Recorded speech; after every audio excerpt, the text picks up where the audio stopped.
मेरा नाम मुकुंद दवे है,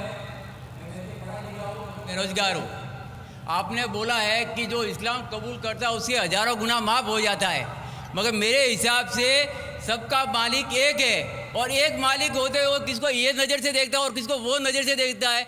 हिंदुओं को माफ़ नहीं करेगा और जो इस्लाम धर्म स्वीकार करता है उसको माफ़ कर देगा। ये कौन सा ऊपर वाले का कानून है जो मेरी समझ में नहीं आ रहा है।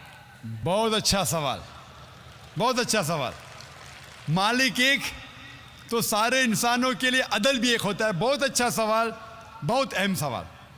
भाई का सवाल है कि ये किधर का मुसलमानों को माफ़ करता है, हिंदू को नहीं माफ़ करता है। मैंने आपसे कहा कि जो इंसान नाम का मुसलमान है, उसका नाम मोहम्मद अब्दुल्ला जाकिर है, तो वो काफ़ी नहीं जन्नत में जाने के लिए।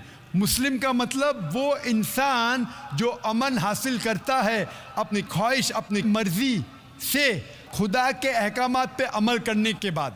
यानी जो इंसान अपने मालिक के अहकामात पे अमल करता है वो सच्चा इंसान है। वो नाम का क्या है उसका मैं कोई लेना देना नहीं।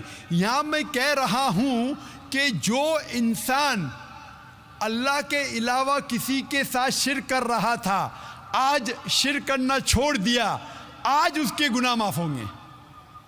चाहे कोई भी हो, आप भी अगर कहते कि मैं शिर्क करना छोड़ दूंगा, अल्लाह के अलावा किसी और की इबादत नहीं करूंगा जो हिंदू मज़हब की किताब में लिखा है, और मैं मानूंगा आखिरी पैगंबर मोहम्मद सल्लल्लाहु अलैहि वसल्लम में, चाहे आप ईसाई है, चाहे आप हिंदू है, चाहे आप यहूदी है, आज आप अगर अपने मालिक का कहना मानेंगे तो आपका मालिक आपको माफ़ करेगा। लेकिन अगर आप कहेंगे मेरा मालिक एक, लेकिन मालिक का कहना नहीं मानेंगे तो मालिक कैसा माफ़ करेगा। मिसाल के तौर पे एक एग्जामिनेशन होता है, टीचर सारे तालिबे इल्म के लिए बराबर है।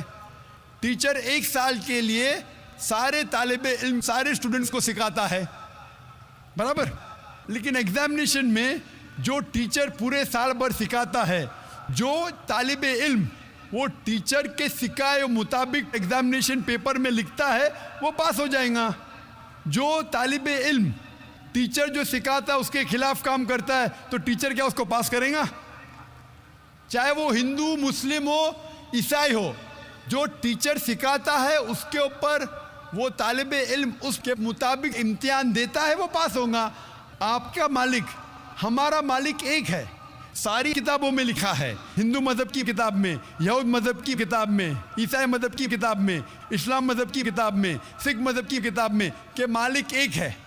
मालिक के अलावा किसी की इबादत नहीं करना चाहिए, खुदा के अलावा किसी की इबादत नहीं करना चाहिए। कल मैंने फरमाया था कि उस खुदा की कोई प्रतिमा नहीं, कोई अक्स नहीं, कोई फोटोग्राफ नहीं, कोई पिक्चर नहीं, कोई बुत नहीं, कोई मूर्ति नहीं। फिर अगर आप मूर्ति देंगे तो आप मालिक का कहना नहीं मान रहे।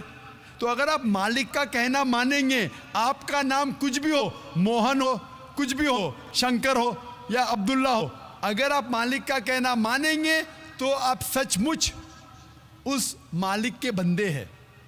अगर आप मालिक का कहना मानेंगे तो आपके गुनाह माफ़ हो जाएंगे। तो ये अरबी में कह रहा हूँ कि मुस्लिम तो लोग को ये लफ्ज़ से नफ़रत है। अगर नफ़रत है तो मैं मुस्लिम लफ्ज़ को निकालता हूँ। मैं ये कहता हूँ जो भी इंसान अपने मालिक का कहना मानता है उसे अरबी में कहते हैं मुस्लिम। लेकिन आपको मुस्लिम शब्द से नफ़रत है, मुस्लिम शब्द को निकाल दो। मैं ये कहूँगा जो खुदा के अहकामात पे अमल करता है, खुदा के कलमात पे अमल करता है, ये मानता है कि खुदा एक है, उसके अलावा किसी की पूजा नहीं करना चाहिए, वो इंसान के गुनाह वो मालिक माफ़ करेगा। आप अगर मानेंगे खुदा एक है, आप मानते खुदा एक है, आप मानते खुदा के अलावा किसी और को पूछना नहीं चाहिए, मानते? हाँ क्या नहीं मानते? आप मानते बुत परस्ती गलत है, आप मानते कि मूर्ति पूजा गलत है, आप मानते कि आखिरी पैगंबर मोहम्मद सल्लल्लाहु अलैहि वसल्लम है? नहीं मानते। बोलते हैं जैसे शिव शंकर को पैगंबर बोलते हैं, जैसे साईं बाबा को ये सब जो पैगंबर हो गए, ये हर फरिश्ते ऐसे ऐसे आते गए। आपने मेरी 15 तारीख की तकरीर सुनी? मैंने नहीं सुना। मोहम्मद सल्लल्लाहु अलैहि वसल्लम का जिक्र मुख्तलिफ मजहबी किताबों में, आप कैसेट लीजिए, मेरी तकरीर है मोहम्मद सल्लल्लाहु अलैहि वसल्लम का जिक्र मुख्तलिफ मजहबी किताबों में। इसमें मैंने साबित किया हूँ कि मजहबी किताब बदलने के बावजूद सब मजहबी किताब में लिखा है कि आखिरी पैगंबर आने वाले हैं।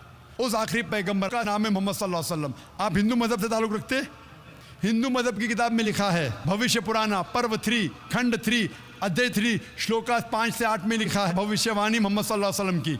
आप पढ़ेंगे भविष्य पुराना पर्व 3 खंड 3 अध्याय 3 श्लोका 10 से 27 में मोहम्मद सल्लल्लाहु अलैहि वसल्लम का जिक्र है। आप कुंटब सुक्ता पढ़िए, अथर्वा वेद में लिखा है, किताब number 20 him number 127 shloka number 1 से 14 में लिखा है मोहम्मद सल्लल्लाहु अलैहि वसल्लम के बारे में। आप पढ़िए अथर्वा वेद किताब नंबर 20 अध्याय नंबर 21 श्लोका नंबर 6 और 7 में मोहम्मद सल्लल्लाहु अलैहि वसल्लम का जिक्र है।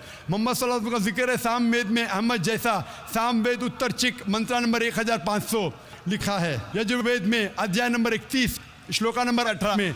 आप पढ़ेंगे ऋग्वेद किताब नंबर 8 अध्याय नंबर 6 वर्ष नंबर 10 में। आप अगर पढ़ेंगे अथर्वा वेद किताब नंबर 8 अध्याय नंबर 5 श्लोका नंबर 16 में मोहम्मद सल्लल्लाहु अलैहि वसल्लम के बारे में अहमद लिखा है। अथर्वा वेद किताब नंबर 20 हिम नंबर 126 वर्ष नंबर 14 में कई जगह लिखा है नाराशंसा। नाराशंसा मतलब वो आदमी जो प्रशंसा के लायक है। इसका अरबी में तर्जुमा होता है मोहम्मद। मोहम्मद सल्लल्लाहु अलैहि वसल्लम का नाम से जिक्र है हिंदू मज़हब की कई किताब में। ऋग्वेद किताब number 1 hymn number 13 verse number 3, Rigveda किताब number 1 hymn number 18 verse number 9, Rigveda book number 1 hymn number 106 verse number 4, Rigveda book number 1 hymn number 142 verse number 3, Rigveda book number 2 hymn number 3 verse number 2, Rigveda book number 5 hymn number 5 verse number 2, Rigveda book number 7 hymn number 2 verse number 2, Rigveda book number 10 hymn number 64 verse number 3, Rigveda book number 10 hymn number 182 verse number 2, Yajurveda chapter number 20 verse number 55, Yajurveda chapter number 20 verse 37, Yajurveda chapter number 20 verse 57, Yajurveda chapter 21 verse number 31। मैं सिर्फ हवाले दे सकता हूँ आपकी किताबों में से सिर्फ घंटों तक, जिसमें लिखा है मोहम्मद सल्लल्लाहु अलैहि वसल्लम आखिरी पैगंबर है। आज जो इस्लाम कबूल कर रहे हैं उनको ये समझाओ कि इस्लाम धर्म क्या है। उनको वो समझ में, मेरे भी समझ में नहीं आ रहा था इस्लाम बोलते किसको है। आपने कहा कि जो लोग इस्लाम कबूल कर रहे हैं उन्हें समझाओ इस्लाम धर्म क्या है। आप नहीं समझे, वो लोग समझे इसलिए तो इस्लाम कबूल किए। आप भी समझेंगे तो आप भी कबूल करेंगे। ये 10 रोज़ा कॉन्फ्रेंस जो था, हमारा मकसद था बताने के लिए सारे इंसानों को इस्लाम क्या है। ये मीडिया जो इस्लाम को पेश कर रही है, ये तोड़ मड़ोड़ के पेश कर रही है। हमारा मकसद ही था बताने के लिए सारे इंसानों को इस्लाम क्या है। अगर आप इस्लाम को नहीं अब तक जाने तो बेशक कबूल मत करो। जब भी पहचान लेंगे इस्लाम को तो इंशाअल्लाह आप भी शहादत देंगे।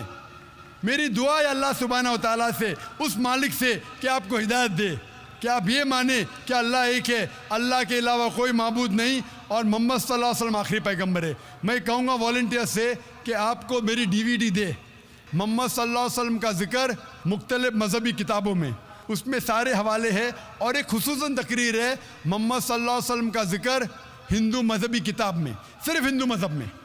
आप उसको देखो और इंशाअल्लाह आप इस बात को तस्लीम करेंगे, आज नहीं तो कल, कि अल्लाह एक है, उसके अलावा कोई माबूद नहीं और मोहम्मद सल्लल्लाहु अलैहि वसल्लम आखिरी पैगंबर है। होप